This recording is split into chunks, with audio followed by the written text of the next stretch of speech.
नमस्कार, स्वागत है एक बार फिर से आप सभी का बीपीएससी मेकर के एक और एपिसोड में। आज है 8 सितंबर 2023 और आज की इस वीडियो में 8 सितंबर 2023 से संबंधित बिहार राष्ट्रीय अंतर्राष्ट्रीय घटनाओं से करंट अफेयर्स के जितने भी प्रश्न बनेंगे, सम्मिलित सारी जानकारी यहाँ पर हम आपको विस्तार पूर्वक देने वाले हैं। सेशन की शुरुआत करते हैं। पिछले वीडियो में जो हमने आपसे प्रश्न पूछा था, सबसे पहले वो प्रश्न को हम देख लेते हैं। तो प्रश्न था कि नवीनतम घोषणा के अनुसार बिहार के या फिर नवीनतम घोषणा के अनुसार किस जिले में अवस्थित गांधी स्टेडियम का नवीनीकरण इंडियन ऑयल कॉरपोरेशन के बरौनी रिफाइनरी द्वारा किया जाएगा।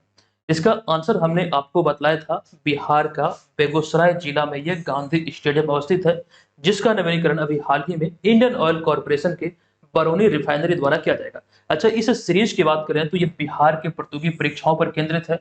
चाहे आप बिहार में किसी भी एग्जाम की तैयारी में लगे, आप इस सीरीज को जरूर फॉलो कीजिए। नो डाउट यहाँ से आपको भरपूर हेल्प मिलेगी और करंट अफेयर्स की तैयारी यहाँ से आपकी बेहतर होगी। अच्छा, बहुत सारे लोग बोल रहे थे कि सर अगस्त महीने वाला करंट अफेयर्स अभी तक नहीं मिला। तो बीपीएससी मेकर ऐप पर जो आपका कोर्स है, उस कोर्स में करंट अफेयर्स का जो सेक्शन है प्लेलिस्ट के अंतर्गत मंथली करंट अफेयर्स के अंतर्गत जाके आप वहां से अगस्त वाले पीडीएफ को प्राप्त कर सकते हैं। 2023 में जनवरी से अगस्त तक का पीडीएफ, मंथली पीडीएफ आपको उपलब्ध कराया जा चुका है और जो डेली वाला चल रहा है वो तो आपको मिल ही रहा है। ठीक है, 2022 वाला भी हमने प्रत्येक महीने का करंट अफेयर्स आपको उपलब्ध करवाया था। 2023 में अगस्त तक का ये अपडेट किया जा चुका है। तो जो लोग अभी तक डाउनलोड नहीं कर पाए हैं, जरूर डाउनलोड कर लीजिए। चलिए, अब यहाँ पर हम सेशन की शुरुआत करते हैं। आज के हैं पहले प्रश्न पे। तो हमारा यहाँ पर पहला प्रश्न है कि किस राज्य सरकार ने जेल परिसर में अनाधिकृत फोन कॉल को रोकने के लिए राज्य के जेलों में हारमोनियस कॉल ब्लॉकिंग सिस्टम लगाने का फैसला किया है? किस राज्य सरकार ने राज्य के जेल में जो अनाधिकृत फोन कॉल आते हैं उसे रोकने के लिए, अनाधिकृत फोन कॉल को रोकने के लिए हारमोनियस कॉल ब्लॉकिंग सिस्टम लगाने का फैसला किया? तो इसका जो राइट आंसर होगा, ये फैसला अभी हाल ही में बिहार सरकार ने किया है। तो विकल्प नंबर ए यहाँ पर इस प्रश्न का राइट आंसर होगा। अच्छा, यहाँ पर वो जेल कौन कौन से हैं उसको भी हम लोग देख लेते हैं। तो पहला पॉइंट है कि बिहार सरकार ने जेल परिसर से अनाधिकृत फोन कॉल को रोकने के लिए राज्य के 15 जेलों में harmonious call blocking system, short में HCBS भी इसे कहा जाता है, यानी कि हारमोनियस कॉल ब्लॉकिंग सिस्टम, ये आप वहां से ध्यान रखेंगे। अब इसका उद्देश्य क्या है? तो जेल में जो कैदी है उसकी सख्त निगरानी के लिए अभी हाल ही में इस तरह का पहल बिहार सरकार के द्वारा अपनाया गया है। अब इसमें कौन कौन से जेल है वो आप यहाँ पर देख सकते हैं। वो कंप्लीट सूची यहाँ पर हमने आपके समक्ष रखा है।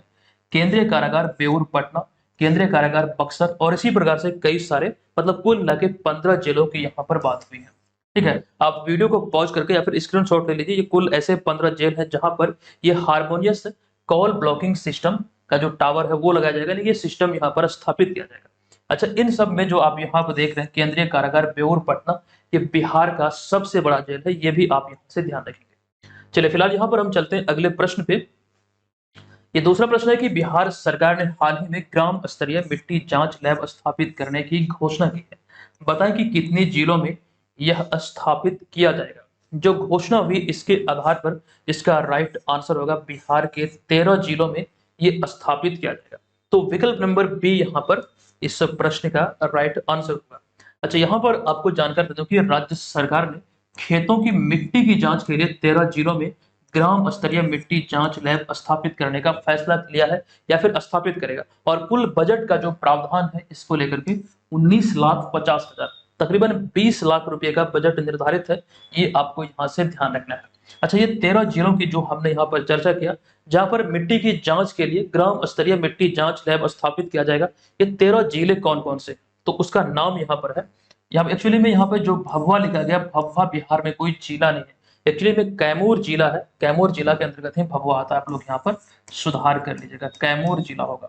ठीक है, कि कैमूर जिले में, भभुआ में यह स्थापित किया जाएगा। जो 13 जिले हैं आप यहाँ पे देख सकते हैं, कैमूर, अरवल, नवादा, गोपालगंज, लखीसराय, जमुई, खगड़िया, मधुबनी, सुपौल, पूर्णिया, कटिहार, भागलपुर और बांका। तो कुल ये 13 जिले हैं। आप काउंट कर सकते हैं, 1 2 3 4 5 6 7 8 9 10 11 12 और 13। तो कुल मिला के 13 जिले हैं जहां पर ये कह सकते हैं ग्रामीण स्तर पर मिट्टी जांच लैब स्थापित किया जाएगा। ठीक है। अच्छा, यहाँ पर एक जानकारी आपको ये भी ध्यान रखना है कि इस तरह के 8 लैब राज्य में पहले से ही संचालित है। हालांकि इस तरह के 8 लैब बिहार में पहले से ही संचालित है, लेकिन जो वहां पर कार्य है वो सुचारू रूप से नहीं हो रहा है, तो इसे भी सुदृढ़ किया जाएगा। ये भी फैसला किया गया बिहार सरकार के द्वारा। अब ये जो 8 लैब स्थापित है, ये कौन कौन से जिले में है वो आप यहाँ पे देख सकते हैं। अरवल, शिवहर, शेखपुरा, मुंगेर, जमुई, खगड़िया, दरभंगा और बांका। अच्छा, यहाँ पर आप लोग कंफ्यूज कर रहे होंगे क्योंकि यहाँ भी बांका है, यहाँ भी बांका है, यहाँ भी अरवल है, यहाँ भी अरवल है। तो कुल मिलाकर यहाँ पर यह ध्यान रखना है कि हो सकता है कि एक जिले में 2 लैब हो, तो वो कोई बड़ी बात नहीं है। लेकिन यहाँ पर जो रिपोर्ट है, जो जानकारी मीडिया में है, उस आधार पर यहाँ पर हमने सारी चीजें आपके समक्ष रखा है। तो सभी चीजों को यहाँ से ध्यान रखिए। अच्छा, बहुत लोग बोलेंगे कि सर इस तरह के प्रश्न एग्जाम में नहीं पूछे जाते। बिहार से संबंधित वैसे वैसे प्रश्न पिछले 3-4 वर्षों में पूछे गए हैं, जिसका अंदाजा आप लोगों ने लगाया था कि एग्जाम में नहीं पूछे जाएंगे। इस तरह के कमेंट हमें रेगुलर देखने को मिलता है। ठीक है, तो इस चीज को ध्यान रखिएगा। छोटे लेवल के भी प्रश्न एग्जाम में खास करके बिहार से जो संबंधित होते हैं वो पूछे जाते हैं। कल भी हमने इसकी जानकारी आपको दिया था किस प्रकार से प्रश्न एग्जाम में बने। चलिए, अब यहाँ पर हम तीसरे प्रश्न पे आ चुके हैं। ये जो तीसरा प्रश्न है कि जम्मू विश्वविद्यालय के पहले सामुदायिक रेडियो स्टेशन 91.2 एफएम ध्वनि का उद्घाटन किनके द्वारा किया गया। काफी इंपॉर्टेंट प्रश्न है और इसका जो राइट आंसर होगा ये होगा विकल्प नंबर ए, यानी कि मनोज सिन्हा के द्वारा किया गया।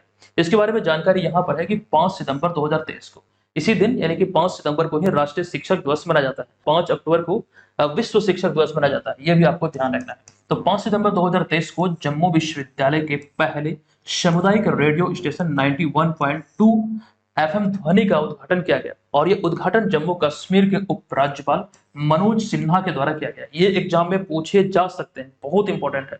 अच्छा, यहाँ पर कुछ और भी एक्स्ट्रा पॉइंट है, जैसे कि अगर बात हुई यहाँ पर एफएम की, एफएम कनेक्टिविटी की, तो बिहार के संदर्भ में एक जानकारी हमने आपको कुछ समय पहले दिया था। आपको याद होगा अगर आप रेगुलर सीरीज को फॉलो किए हैं। तो प्रधानमंत्री नरेंद्र मोदी ने रेडियो कनेक्टिविटी को बढ़ावा देने के लिए देश भर के 18 राज्यों और 2 केंद्र शासित प्रदेश में फैले 91 नए एफएम ट्रांसमीटरों का उद्घाटन किया था। तो ये तो रही बात पूरे भारत की, लेकिन बिहार के संदर्भ में बात करें तो बिहार के 9 शहर इसमें शामिल है। इन 9 शहरों की बात करें तो कटिहार, बांका, बेगूसराय, लखीसराय, जमुई, बक्सर, शेखपुरा, सिकंदरा और नवादा। ये कुल 9 जगह है जहां पर एफएम ट्रांसमीटर का उद्घाटन किया गया वर्चुअली नरेंद्र मोदी के द्वारा। और ये जो एफएम ट्रांसमीटर है, कुल 91 एफएम ट्रांसमीटर का उद्घाटन किया गया और 27 भाषा में। इन 91 को मतलब अगर भाषा के दृष्टिकोण देखें तो 27 भाषा में यहाँ से प्रसारण किया जाएगा। ये चीज यहाँ से ध्यान रखिए। अच्छा, एफएम शब्द का जो प्रयोग हुआ है, एफएम का जो पूरा नाम होता है ये होता है फ्रीक्वेंसी मॉड्यूलेशन, ये आप ध्यान रखिए। अच्छा, यहाँ पर एक शब्द हमने प्रयोग किया है सामुदायिक रेडियो स्टेशन। इस शब्द को देखते हुए एक चीज आपको याद आ रही होगी, कुछ समय पहले हमने जानकारी दिया था सामुदायिक रेडियो सम्मेलन के बारे में। ये नवा सम्मेलन था जो कि अभी हाल ही में 23 से 24 जुलाई 2023 को आयोजित हुआ था। 2 दिवसीय ये सम्मेलन था जिसका उद्घाटन की अगर हम बात करें तो सूचना और प्रसारण मंत्री अनुराग ठाकुर के द्वारा इसका उद्घाटन किया गया था। अब ये आपके लिए इंपॉर्टेंट क्यों है, खास करके बिहार के दृष्टिकोण से देखें तो यहाँ पर इस सामुदायिक रेडियो सम्मेलन का जो नवा संस्करण था इसमें आपको ध्यान रखना है कुल 4 श्रेणियों में 12 पुरस्कार वितरित किए गए, वो आप यहाँ पर देख सकते हैं। कुल 4 श्रेणियों में 12 पुरस्कार वितरित किए गए और ये जो तीसरा पुरस्कार, तृतीय पुरस्कार बिहार के संदर्भ में काफी इंपॉर्टेंट है, क्योंकि ग्रीन रेडियो जो कि सबौर बिहार भागलपुर में है, इस रेडियो को कार्यक्रम का नाम है पोषण श्रृंखला। तो पोषण श्रृंखला के लिए इस रेडियो को तृतीय सम्मान से सम्मानित किया गया। किस कैटेगरी में, तो विषयगत पुरस्कार कैटेगरी में। ये भी चीजें यहाँ से आपको ध्यान रखना, काफी इंपॉर्टेंट है, एग्जाम में पूछे जा सकते हैं। हालांकि प्रथम व द्वितीय पुरस्कार की बात करें तो प्रथम पुरस्कार मिला रेडियो माइंट्री अम्बाला हरियाणा को और कार्यक्रम का नाम था जीने की होप, जीने की राह, होप जीने की राह। इस कार्यक्रम के लिए ये पहला पुरस्कार मिला। दूसरा पुरस्कार की बात करें तो रेडियो हीराखंड संबलपुर उड़ीसा को मिला और ये कार्यक्रम का नाम था आधार ओ पोषण विज्ञान। तो जो कार्यक्रम के लिए ये अवार्ड मिला है वो भी इंपॉर्टेंट है। आपको ध्यान रखना कि बिहार को जो ग्रीन रेडियो सबौर को जो ये अवार्ड मिला, तीसरा अवार्ड, ये कार्यक्रम का नाम है पोषण श्रृंखला, इसी के लिए ये सम्मान दिया गया। बहुत इंपॉर्टेंट है, आप चाहे तो इसका स्क्रीनशॉट जरूर ले लीजिए, एग्जाम में पूछे जा सकते हैं। चलिए, अब यहाँ पर हम आ चुके हैं अगले प्रश्न पे। ये अगला होगा हमारा चौथा प्रश्न। ये प्रश्न आपके समक्ष है कि इस वर्ष सितंबर 2023 में किस देश की अध्यक्षता में G20 शिखर सम्मेलन का आयोजन किया जाएगा। बहुत बहुत इंपॉर्टेंट, आप ध्यान रखेंगे ये G20 का 18वां, कौन सा, 18वां सम्मेलन होगा, शिखर सम्मेलन। जबकि 17वां सम्मेलन जो आयोजित हुआ था ये इंडोनेशिया के बाली में आयोजित हुआ था। विस्तार पूर्वक हमने आपको जानकारी दिया था, इसका जो राइट आंसर होगा ये होगा भारत। भारत पहले कभी भी ये 18 संस्करण में से, यानी कि इससे पहले जो 17 संस्करण आयोजित हुए, कभी भी G20 की अध्यक्षता नहीं किया। ये पहली बार है जब भारत इसकी अध्यक्षता कर रहा है।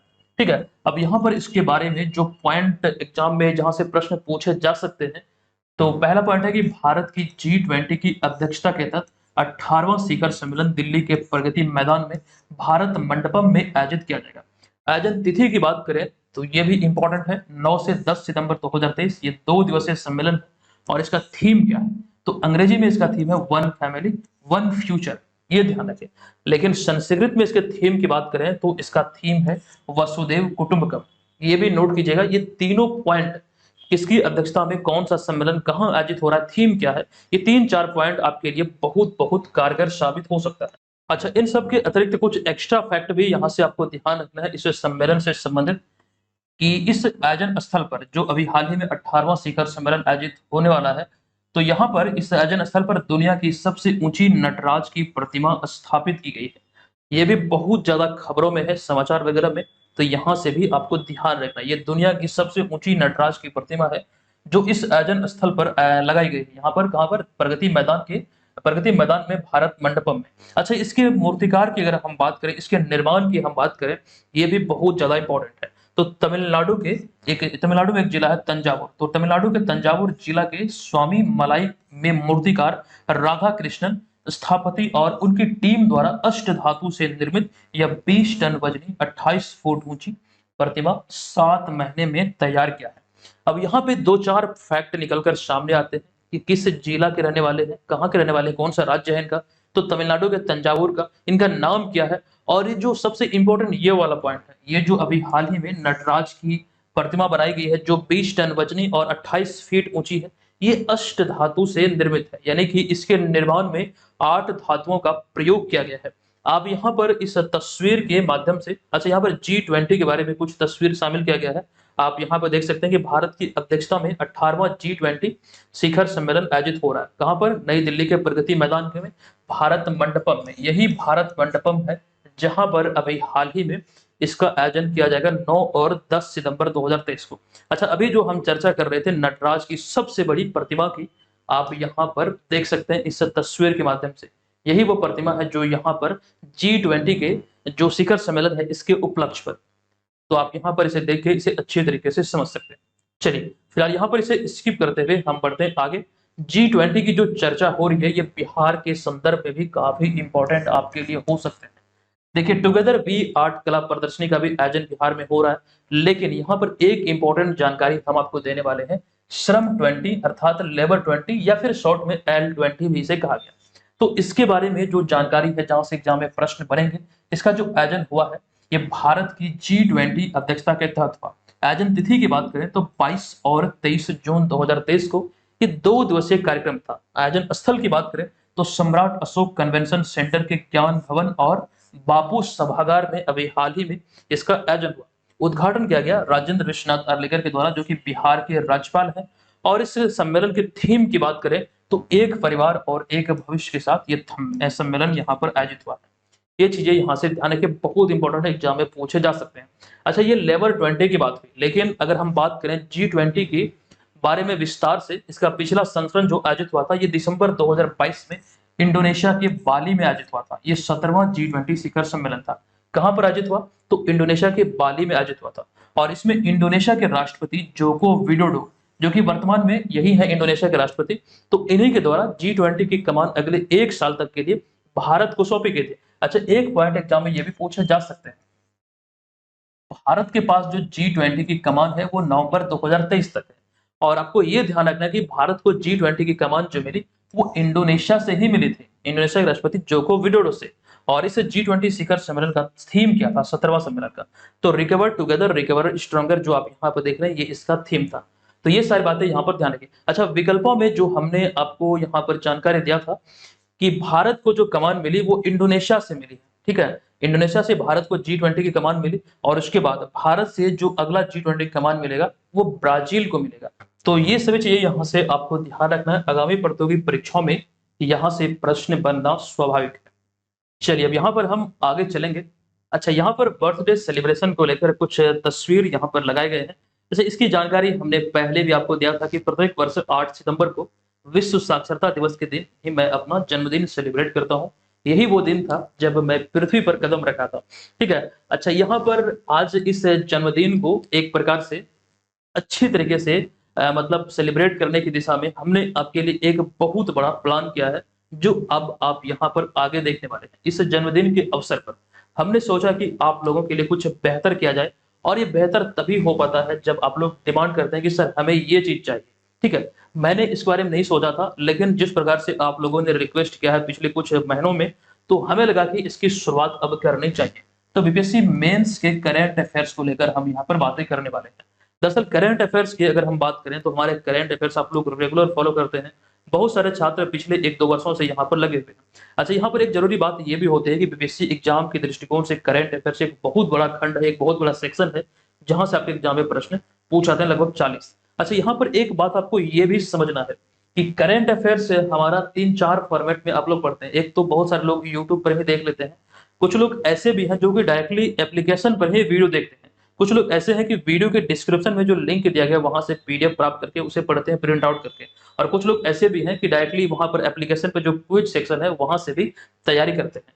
तो ऐसे में कुल मिला के बात यहाँ पर यह है कि करंट अफेयर्स वाले कोर्स में हजारों नहीं बल्कि लाखों की संख्या में हमारे छात्र इस सेक्शन को या फिर इस सीरीज को फॉलो कर रहे हैं। तो इसी दिशा में जो आप लोगों ने हमसे रिक्वेस्ट किया था कि सर बीपीएससी मेंस को लेकर भी करंट अफेयर्स का क्लास चला जाए, तो यही जानकारी यहाँ पर आज इस जन्मदिन के अवसर पर मैं आप सभी के साथ साझा करने वाला हूँ।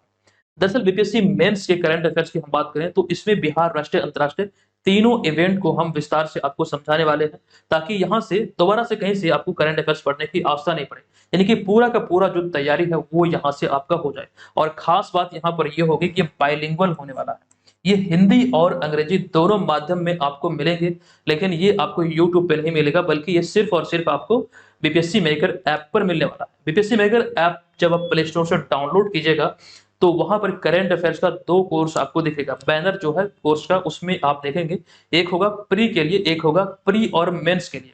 ठीक है। तो जो भी छात्र इच्छुक हैं आप वहां पर जाकर नाम मात्र की फी के साथ इस कोर्स को, करंट अफेयर्स का जो हमने शुरू किया है बीपीएससी मेंस का, इसे ज्वाइन कर सकते हैं। अच्छा, इसमें आपको ध्यान रखना है कि 10 तारीख तक, अभी तो 8 सितंबर है, तो 8 से 10 सितंबर तक, तो 8 है अभी, तो 8 से 10 सितंबर 2023 अगर आप इस अवधि में इस कोर्स को ज्वाइन करते हैं, इसमें एक प्रोमो कोड है। प्रोमो कोड के बारे में मैं आपको यहाँ पर जानकारी दे दूं।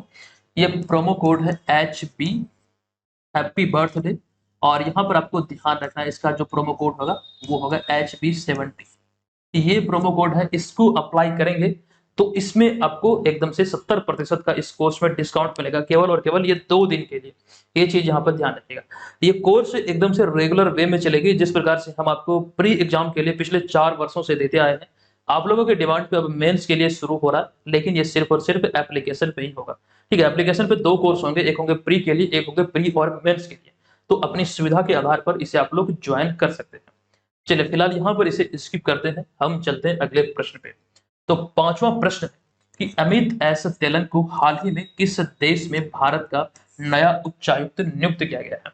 तो इसका जो राइट आंसर होगा ये होगा विकल्प नंबर सी, यानी कि गुयाना। विकल्प नंबर सी अर्थात गुयाना इस प्रश्न का राइट आंसर होगा। अच्छा, आपको जानकारी दे दूं कि 2005 बैच के भारतीय विदेश सेवा यानी कि आईएफएस अधिकारी अमित एस तेलन को गुयाना में भारत के अगले उच्चायुक्त के रूप में नियुक्त किया गया है। हालांकि अब तक वे जर्मनी के फ्रैंकफर्ट में भारत के महावाणिज्य दूतावास में महावाणिज्य दूत के रूप में कार्यरत थे। अच्छा, किसी देश के लिए आप देखते होंगे उच्चायुक्त शब्द का प्रयोग होता है, किसी देश के लिए राजदूत शब्द का प्रयोग होता है। अब ये क्यों होता है विस्तार पूर्वक हमने कई बार आपको बताया, फिलहाल यहाँ पर बताने की आवश्यकता नहीं है, आप लोगों को मालूम होगा। चलिए आगे यहाँ पे बढ़ते हैं। चूंकि गुयाना की चर्चा हुई है तो कुछ जानकारी गुयाना के बारे में है, बहुत इंपॉर्टेंट। अब यहाँ पर आपको ये ध्यान रखना है 9 जनवरी 2023 को जो 17वां प्रवासी भारतीय दिवस मनाया गया। सबसे पहला पॉइंट यही है कि प्रत्येक वर्ष प्रवासी भारतीय दिवस मनाया जाता है 9 जनवरी को, और 9 जनवरी 2023 को जो 17वां प्रवासी भारतीय दिवस मनाया गया, इसको आपको ध्यान रखना है कि ये इंदौर मध्य प्रदेश में आयोजित किया गया था। मुख्य अतिथि के तौर पर गुयाना के राष्ट्रपति डॉक्टर मोहम्मद इरफान अली इसमें शामिल हुए थे। इस दृष्टिकोण से यहाँ पर जो गुयाना की चर्चा भी इसलिए हमने यहाँ पर शामिल किया कि गुयाना के राष्ट्रपति डॉक्टर मोहम्मद इरफान अली इसमें शामिल हुए थे। अच्छा, 17वें भारतीय प्रवासी दिवस की थीम क्या है, ये भी आपसे एग्जाम में पूछे जा सकते हैं। किसी भी दिवस को लेकर जो उसका थीम होता है वो बहुत इंपॉर्टेंट होता है। इसका थीम है डायस्पोरा, अमृत काल में भारत की प्रगति के लिए विश्वसनीय भागीदार। ये इसका 2023 का 17वां प्रवासी भारतीय दिवस का थीम, ये यहाँ से आप लोग नोट कर लीजिएगा। चलिए फिलहाल यहाँ पर हम चलते हैं अगले प्रश्न पे। अच्छा, यहाँ पर उसी चीज का जिक्र किया गया है, आप लोग चाहे तो स्क्रीनशॉट ले सकते हैं। 17वां प्रवासी भारतीय दिवस के बारे में लिखा गया, कहाँ पर आयोजित हुआ, किस तिथि को आयोजित हुआ, इसका थीम क्या था, मुख्य अतिथि कौन था, ये सारी चीजें यहाँ पर दर्शाई गई है। अच्छा, प्रवासी भारतीय दिवस यानी कि इसे एनआरआई दिवस के रूप में भी जाना जाता है। आप यहाँ पर इसके लोगों को देख सकते हैं। चलिए नेक्स्ट छठा प्रश्न है कि किस देश ने हाल ही में पायलट प्रोजेक्ट के रूप में आगामी 2 साल के लिए इस्लामिक बैंकिंग शुरू किया है। किस देश ने भी हाल ही में इसकी शुरुआत किया। तो इसका जो राइट आंसर होगा ये होगा विकल्प नंबर ए, यानी कि रसिया। अच्छा, अब आपको यहाँ पर इस बारे में विस्तृत जानकारी दे दूं जहां से आपके एग्जाम में प्रश्न बनेंगे। हाल ही में 1 सितंबर 2023 को रूस ने अगले 2 साल के लिए, ध्यान रखना, अगले 2 साल के लिए पायलट प्रोजेक्ट यानी कि पायलट प्रोग्राम के हिस्से के रूप में आधिकारिक तौर पर पहली बार इस्लामिक बैंकिंग शुरू किया है। अच्छा, यहाँ पर आपको ये भी समझना है कि इस्लामी वित्तीय संस्थान पहले से ही रूस में मौजूद है, लेकिन यह पहली बार है जब देश के कानून ने आधिकारिक तौर पर इसे लॉन्च किया है। इसलिए यहाँ पर हमने एक शब्द का प्रयोग किया, आधिकारिक तौर पर पहली बार इस्लामिक बैंकिंग की शुरुआत की गई 1 सितंबर 2023। हालांकि यहाँ पर आपको ये ध्यान रखना है, इसको लेकर 4 अगस्त 2023 को रूसी राष्ट्रपति व्लादिमीर पुतिन ने इस्लामिक बैंकिंग शुरू करने के लिए एक कानून पर हस्ताक्षर भी किया था, ये भी ध्यान रखिएगा। अच्छा, रूसी राष्ट्रपति व्लादिमीर पुतिन के बारे में अभी जो एग्जाम आयोजित हुआ शिक्षक भर्ती वाला, वो भी आपसे एग्जाम में पूछा गया था, इसकी जानकारी हमने आपको दिया था। अब यहाँ पर आगे हमने इस पॉइंट में लिखा है रूस में मुस्लिम आबादी के बारे में। रूस में मुस्लिम आबादी की हम बात करें तो तकरीबन 2.5 करोड़ के आसपास यहाँ पर मुस्लिम आबादी है, और ये पायलट प्रोजेक्ट जो है या फिर जो प्रोग्राम है 4 मुस्लिम बहुल गणराज्य, जिसमें आपको ध्यान रखना है तातारस्तान, बस्कोतोरस्तान, चेचन्या और दागिस्तान, ये यहाँ पर कर सकते हैं, ये शुरू किया गया पायलट प्रोजेक्ट के रूप में। अच्छा, इसमें इस बात का भी जिक्र किया गया, अगर ये पायलट प्रोजेक्ट में जो रूप में जो शुरू हुआ, अगर ये सफल हो जाता है तो अन्य क्षेत्रों में, रूस के अन्य क्षेत्रों में भी इसकी शुरुआत की जाएगी इस्लामिक बैंकिंग। अच्छा, इस्लामिक बैंकिंग आखिर है क्या, ये भी समझना जरूरी है। इस्लामिक बैंकिंग है क्या, उसका जिक्र यहाँ पर हमने किया है कि इस्लामिक बैंकिंग जो है ये शरिया के तहत यानी कि शरीयत के तहत संचालित होती है। अच्छा, इस्लामिक कानून प्रणाली में सूदखोरी से जुड़े लेन देन या फिर ब्याज वसूलने पर रोक है, क्योंकि इसे एक अन्यायपूर्ण विनिमय माना जाता है। इन सारी बातों का इसमें जिक्र है। ये कह सकते हैं इस्लामिक के अंतर्गत, इस्लामिक बैंकिंग के अंतर्गत या फिर इस्लामिक जो शरिया पद्धति है या फिर शरीयत है, इसमें इसका जिक्र किया गया। इसी के अनुरूप ये इस्लामिक बैंकिंग प्रणाली यहाँ पर संचालित होगी। ठीक है, ये आप यहाँ से ध्यान रखें। कुछ चीजें और भी है, आप चाहे तो इसे पढ़ सकते हैं। फिलहाल यहाँ पर इसे हम स्किप करते हुए चलते हैं अगले प्रश्न पे। ये 7वां प्रश्न भी अति महत्वपूर्ण है। प्रश्न है कि किस शहर में हाल ही में 43वां आसियान किस शहर में हाल ही में 43वां आसियान शिखर सम्मेलन आयोजित किया गया। देखिए, इसका जो राइट आंसर होगा ये इंडोनेशिया के जकार्ता में अभी हाल ही में आयोजित हुआ है। अच्छा, यहाँ जो विकल्प आप देख रहे हैं, ये चारों विकल्प जो है बाली, जकार्ता, मलान, मकासर, ये सभी इंडोनेशिया का ही शहर है। अच्छा, बाली जो यहाँ पर आया है ये इंडोनेशिया का वही शहर है जहां पर G20 का 17वां शिखर सम्मेलन आयोजित हुआ। अब यहाँ पर हम लोग बात कर रहे हैं आसियान की, तो 43वां आसियान शिखर सम्मेलन जो आयोजित हुआ अभी हाल ही में इंडोनेशिया के जकार्ता में आयोजित हुआ। आयोजन तिथि की बात करें तो 5 से 7 सितंबर 2023 को ये इंडोनेशिया के जकार्ता में आयोजित हुआ। इसका थीम आपसे एग्जाम में पूछे जा सकते हैं, आसियान मामले विकास का केंद्र। ये 2023 में ये जो 43वां आसियान शिखर सम्मेलन आयोजित हुआ 5 से 7 सितंबर को, ये इसका निर्धारित थीम था। अगला पॉइंट है, अब यहाँ पर नोट करके हमने एक पॉइंट आपके समक्ष रखा है। यह बैठक दक्षिण चीन सागर में बढ़ते तनाव के बीच हो रही है, जब चीन ने कुछ आसियान सदस्य द्वारा विवादित बड़े या फिर विवादित बड़े हिस्से पर दावा करते हुए एक नया नक्शा जारी किया है। आपको ध्यान रखना, दक्षिण चीन सागर में जो प्रकार से विवादित कर सकते हैं क्षेत्र है, इसको लेकर चीन ने एक नया नक्शा जारी किया और इसे अपने देश का अंश बताया। जिस प्रकार से कुछ समय पहले हमने आपको जानकारी दिया था कि अरुणाचल प्रदेश के कुछ क्षेत्रों को लेकर चीन ने एक नया नक्शा जारी करते हुए ये कहा है कि ये क्षेत्र चाइना का है। तो यही बात यहाँ पर भी कुछ इसी प्रकार की है, ये आप ध्यान रखेंगे। इसी मतलब दौरान अभी हाल ही में ये 43वां आसियान शिखर सम्मेलन आयोजित हुआ। अच्छा, अब यहाँ पर आसियान के बारे में हम विस्तार से बात करते हैं कि आसियान शिखर सम्मेलन क्या है। आसियान तो एक शॉर्ट नेम है, आप यहाँ पे देख सकते हैं इसका पूरा नाम क्या है, इसमें कौन कौन से देश हैं, कौन कौन से संस्थापक देश हैं, कौन बाद में इसमें जुड़े, वो तमाम चीजें यहाँ पर आप देखने वाले हैं।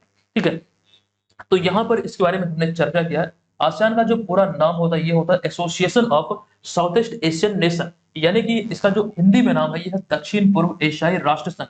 ये आप यहाँ से ध्यान रखें। स्थापना को लेकर एग्जाम में प्रश्न बने हैं। स्थापना 8 अगस्त 1967 को बैंकॉक थाईलैंड में हुई थी। संस्थापक सदस्य देश की बात करें, स्थापना के समय जो देश इसके सदस्य थे उसकी बात करें तो इसमें इंडोनेशिया, मलेशिया, फिलीपींस, सिंगापुर और थाईलैंड, महज 5 देश के साथ इसकी स्थापना हुई थी। लेकिन इस समय आसियान में 10 देश हैं। तो उसके बाद यहाँ पर आपको ध्यान रखना है ब्रुनेई, जो कि 7 जनवरी 1984 को इसमें शामिल हुआ। वियतनाम की बात करें तो 18 जुलाई 1995 18 बल्कि 28 जुलाई 1995 को। लाओस और म्यांमार की बात करें तो ये दोनों देश 23 जुलाई 1997 को। और कंबोडिया की बात करें तो 23 अप्रैल 1999 को इसका सदस्य बना। तो वर्तमान में आसियान में 10 देश कर सकते हैं सदस्य। अच्छा, यहाँ पर हमने कंबोडिया के बारे में जो जानकारी आपको दिया, प्रसिद्ध अंकोर वाट का मंदिर जो कि दुनिया का सबसे बड़ा मंदिर है, ये कंबोडिया में ही है। इसकी जानकारी इसी मतलब सप्ताह शायद मैंने आपको दिया है, आपको याद होगा, एक वीडियो में हमने बताया था। अच्छा, जो देश आसियान का सदस्य है वो आप यहाँ पर ये तस्वीर में इसका मैप कर सकते हैं। जो नेशनल फ्लैग है वो आप देख सकते हैं और ये आसियान का लोगो है। चलिए, अब यहाँ पर हम चलते हैं अगले प्रश्न पे। ये प्रश्न हमारा है कि किस देश के क्रिकेटर क्विंटन डिकॉक ने एक दिवसीय क्रिकेट से संन्यास लेने की घोषणा की है। किस देश के ये क्रिकेटर है? तो राइट आंसर होगा दक्षिण अफ्रीका, यानी कि विकल्प नंबर डी इस प्रश्न का राइट आंसर होगा। आपको जानकारी दे दूं कि हाल ही में दक्षिण अफ्रीका के विकेट कीपर बल्लेबाज क्विंटन डिकॉक ने एक दिवसीय क्रिकेट से संन्यास लेने की घोषणा की। हालांकि उसने इस बात का भी जिक्र किया है कि वे एक दिवसीय विश्व कप 2023 के बाद संन्यास लेंगे। जो एक दिवसीय क्रिकेट विश्व कप आयोजित होने वाली, वर्ल्ड कप आयोजित होने वाली है, तो वो खेलने के बाद ये संन्यास लेंगे। अच्छा, एक जानकारी यहाँ से आपको ये दे दूं कि 2023 में क्रिकेट से संन्यास लिए क्रिकेटर की सूची के बारे में।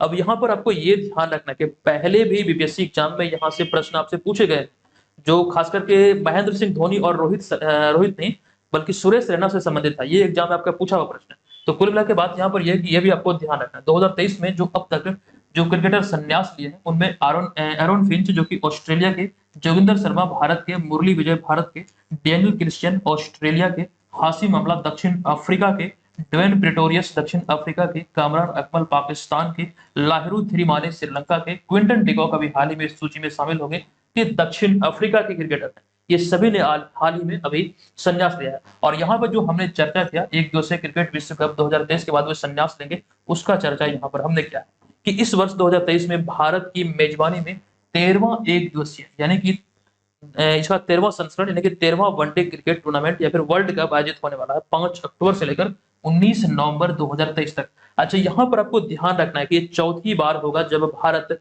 क्रिकेट विश्व कप की मेजबानी करेगा। अच्छा, एक चीज यहाँ पर आपको ये भी क्लियर कर दूं, आईसीसी जो इसकी मूल संस्था है, क्रिकेट की सबसे बड़ी संस्था आईसीसी, और आईसीसी की तरफ से जो वर्तमान में क्रिकेट आयोजित हो रहे हैं 3 फॉर्मेट में आयोजित हो रहे हैं। ये 3 फॉर्मेट कौन कौन से हैं? एक तो है T20 सबसे छोटा फॉर्मेट, और उसके बाद आता है वनडे, और उसके बाद आता है टेस्ट। तो आपको ध्यान रखना, यहाँ पर हम एक दिवसीय अर्थात तो वनडे की बात करते हैं। तो वनडे एक दिवसीय यानी कि जो क्रिकेट टूर्नामेंट है, जो वर्ल्ड कप है, ये इसका 13वां संस्करण है और 13वें संस्करण की मेजबानी भारत कर रहा है। भारत इससे पहले 1987, 1996 और 2011 में इसकी मेजबानी किया था। और 2011 में जो भारत ने मेजबानी किया था, महेंद्र सिंह धोनी उसमें कप्तान थे और भारत ने इस खिताब को दूसरी बार अपने नाम किया था। तो कुल मिला के बात यह है कि एक बार 1983 में कपिल देव की कप्तानी में, दूसरी बार 2011 में महेंद्र सिंह धोनी की कप्तानी में भारत ने एक दिवसीय क्रिकेट विश्व कप का खिताब अपने नाम किया था। और कुल मिलाकर यहाँ पर यह भी आपको ध्यान रख लेना है कि 1987, 96 और 2011 के बाद ये चौथी बार है जब भारत एक दिवसीय क्रिकेट विश्व कप की मेजबानी करेगा। बहुत इंपॉर्टेंट, ये सारी बातें ध्यान रखें। चलिए आगे चलते हैं हम अगले प्रश्न पे। अगला प्रश्न यहाँ पर है कि हाल ही में किनके द्वारा लिखित पुस्तक क्रिकेट विश्व कप प्रश्नोत्तरी का विमोचन किया गया? देखिए इसका जो राइट आंसर होगा, ये भी क्रिकेट से ही संबंधित प्रश्न है। इसका राइट आंसर होगा विकास लूथरा, यानी कि विकल्प नंबर ए इस प्रश्न का राइट आंसर होगा।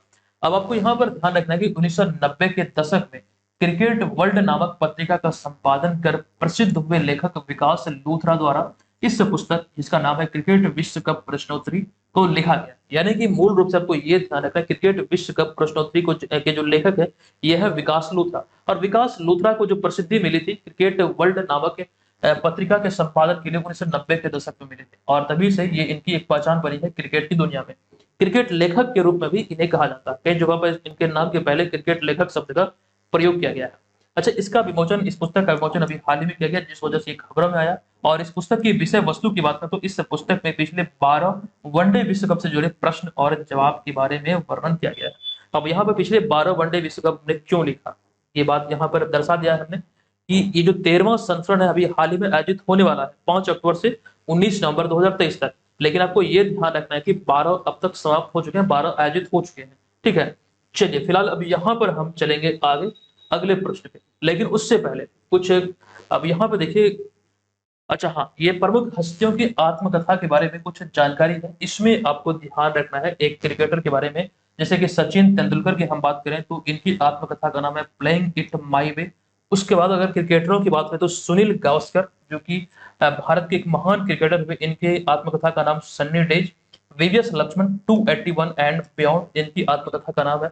सौरभ गंगुली की बात करें तो सेंचुरी इज नॉट इनफ, इनकी आत्मकथा है। उसके अतिरिक्त भारत के प्रथम ग्रैंड मास्टर विश्वनाथन आनंद के अगर हम बात करें आत्मकथा की तो माइंड मास्टर इनका नाम। अच्छा, जो महान क्रिकेटर हुए जिनकी अगुवाई में भारत ने पहली बार विश्व कप का खिताब अपने नाम किया, एक दिवसीय विश्व कप का, उनका नाम है कपिल देव। और कपिल देव का जो आपको ध्यान रखना है आत्मकथा है कि स्टार्टिंग फ्रॉम द हार्ट, ये इनकी आत्मकथा का नाम है। फिलहाल ये सारी बातें यहाँ से ध्यान रखिए। चलिए अब यहाँ पर हम चलते हैं अगले प्रश्न पे। ये 10वां प्रश्न है कि हाल ही में शुरू किए गए मुख्यमंत्री सबल योजना का संबंध किससे? मुख्यमंत्री संबल या फिर सबल भी बोल सकते हैं, का संबंध किस राज्य से? तो राइट आंसर होगा इसका विकल्प नंबर डी, यानी कि ये संबंधित है हिमाचल प्रदेश से। तो उसी का जिक्र यहाँ पर है कि मुख्यमंत्री संबल योजना की शुरुआत हाल ही में 4 सितंबर 2023 को हिमाचल प्रदेश सरकार के द्वारा किया गया। इस योजना का मूल उद्देश्य, कोई भी योजना जो लॉन्च होती है पहले के समय में पूछा जाता था कि किस सरकार से संबंधित है, किस राज्य सरकार ने इसे लॉन्च किया है। लेकिन हाल ही के समय में जिस प्रकार से पैटर्न बदला है, अब आपसे पूछे जा सकते हैं इसका मूल उद्देश्य क्या है। तो राज्य के दिव्यांग बच्चों को शिक्षा के लिए प्रोत्साहित करना, उन्हें बेहतर शिक्षा देना, यहाँ पर बात हो रही है दिव्यांग बच्चों की, तो यही इसका मूल उद्देश्य है।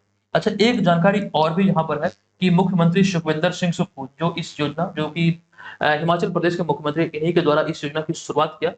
तो अब यहाँ पर लिखा गया कि सुखविंदर सिंह सुक्खू ने मुख्यमंत्री संबल योजना का शुभारंभ करने के पश्चात 2 चैट बोर्ड्स का भी विमोचन किया।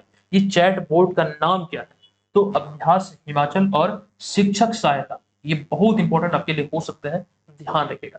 इसके अतिरिक्त कुछ पॉइंट की और हमने चर्चा किया है कि हाल ही में हिमाचल प्रदेश सरकार ने हिमगंगा योजना की शुरुआत की। इस योजना का नाम क्या है? तो नाम है हिमगंगा योजना। अब ये क्या है? तो इसके तहत पशुपालकों और किसानों को लाभान्वित किया जाएगा। कहीं ना कहीं इन्हीं मतलब दोनों वर्गों के लिए इस योजना को लाया गया है ताकि उन्हें एक प्रकार से लाभ मिल सके, और संबंधित है किससे? तो हिमाचल प्रदेश से। चलिए नेक्स्ट 11वें प्रश्न पे हम आ चुके हैं। प्रश्न है कि कहाँ अवस्थित असम राइफल प्रशिक्षण केंद्र और स्कूल को सर्वश्रेष्ठ पुलिस प्रशिक्षण के लिए केंद्रीय गृह मंत्री ट्रॉफी से सम्मानित किया गया? तो इसका राइट आंसर होगा, देखिए यहाँ पर विकल्प नहीं दर्शाए गए, ए, बी, सी और डी। तो यहाँ पर इस प्रश्न का जो राइट आंसर होगा ये होगा विकल्प नंबर सी, यानी कि ये नागालैंड में अवस्थित है।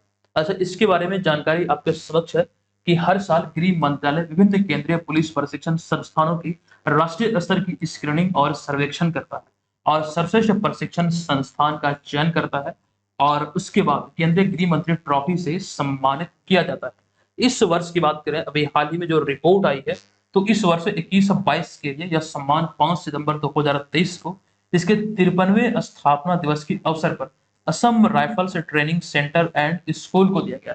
प्रश्न में आपसे पूछा गया था ये कहाँ अवस्थित है, हमने आपको बताया ये नागालैंड में अवस्थित है, लेकिन ये स्थान नागालैंड में कौन सा एग्जैक्ट वो भी आपको ध्यान रखना। नागालैंड तो एक राज्य का नाम है। अब यहाँ पे देखिए Assam rifles training centre and school Sukhovi Nagaland में अवस्थित है, ये भी आपको ध्यान रखना है। अब के समय में आपको एग्जैक्ट प्लेस क्या है वो भी आपको समझना है, इस प्रकार से एग्जाम में प्रश्न बनते हैं। चलिए, हाल ही में किस राज्य के काकरापार परमाणु संयंत्र ने पूरी क्षमता के साथ परिचालन शुरू किया? किस राज्य के? ये अवस्थित है गुजरात। तो राइट जो आंसर होगा ये होगा विकल्प नंबर डी, यानी कि गुजरात। इसके बारे में यहाँ पर जिक्र किया गया है कि गुजरात का पहला सबसे बड़ा स्वदेशी 700 मेगावाट काकरापार परमाणु ऊर्जा संयंत्र यूनिट 3 का पूरी क्षमता के साथ अभी हाल ही में परिचालन हुआ, जिस वजह से ये अभी खबरों में आया। तो ये सारी जानकारी फिलहाल यहाँ से ध्यान रखिए। अच्छा, एक चीज ध्यान रखिएगा, जो भी छात्र बीपीएससी एग्जाम की तैयारी में लगे हैं, इस कोर्स को ज्वाइन करना चाहते हैं, तो अभी जो हमने एक प्रोमो कोड के बारे में आपको जानकारी दिया था HB70, जो करंट अफेयर्स मेंस के लिए जो शुरू हो रहा है, तो ये प्रोमो कोड को आप इस वाले कोर्स में भी अप्लाई करके इस कोर्स में 70% का डिस्काउंट प्राप्त कर सकते हैं। तो दोस्तों, आज के इस सेशन को हम यहाँ पर समाप्त करते हैं। बीपीएससी मेंस को लेकर जो जानकारी हमने आपको दिया था, आप लोग चाहे तो इसे ज्वाइन कर सकते हैं। नो डाउट यहाँ से आपको भरपूर हेल्प मिलेगी। ये जो शुरू हो रहा है आप लोगों के लिए, इसकी शुरुआत हमने किया है। नो डाउट आपको यहाँ से बेहतर चीजें हम देने वाले हैं। ध्यान रखिएगा, अगर आप इसे ज्वाइन करेंगे तो कहीं ना कहीं ये आपको बहुत ज्यादा हेल्प करने वाला है। ठीक है, यही वो कोर्स है जिसका आपको ध्यान रखना है कि बीपीएससी मेंस को लेकर जो आप लोग डिमांड कर रहे थे कि सर जल्दी से जल्दी लाइए, तो इसी दिशा में ये लाया जा रहा है। और इसकी शुरुआत कब से होगी, अभी तो इसमें एडमिशन चल रहा है, इसकी शुरुआत कब से होगी वो हम आपको जल्द ही सूचित कर देंगे। और रेगुलर वे में आपको यहाँ पर चीजें मिलने वाली, एक भी घटना को हम नहीं छोड़ेंगे। उस सारे घटनाओं का यहाँ पर आपको विस्तृत जानकारी मिलेगा। दोबारा से कहीं से भी आपको करंट अफेयर्स पढ़ने की आवश्यकता नहीं मिलेगी। पूरी डेडिकेशन के साथ चीजें यहाँ पर आपको हम देने वाले हैं। तो जो भी छात्र इच्छुक है इसे जरूर ज्वाइन कर लीजिएगा। चलिए, मिलते हैं नेक्स्ट वीडियो में, तब तक के लिए धन्यवाद, जय हिंद। और ये वीडियो आपको कैसा लगा आप लोग कमेंट करके जरूर बताइएगा। आप लोग वीडियो को लाइक नहीं करते हैं, वीडियो को लाइक कीजिए, चैनल को सब्सक्राइब कीजिए और बेल आइकन को आप लोग जरूर प्रेस कीजिए। जो भी छात्र का शिकायत है कि सर नोटिफिकेशन नहीं आता है, तो बेल आइकन को प्रेस कीजिए। नो डाउट नोटिफिकेशन रेगुलर समय मिलेगा। चलिए, मिलते हैं नेक्स्ट वीडियो में, तब तक के लिए धन्यवाद, जय हिंद।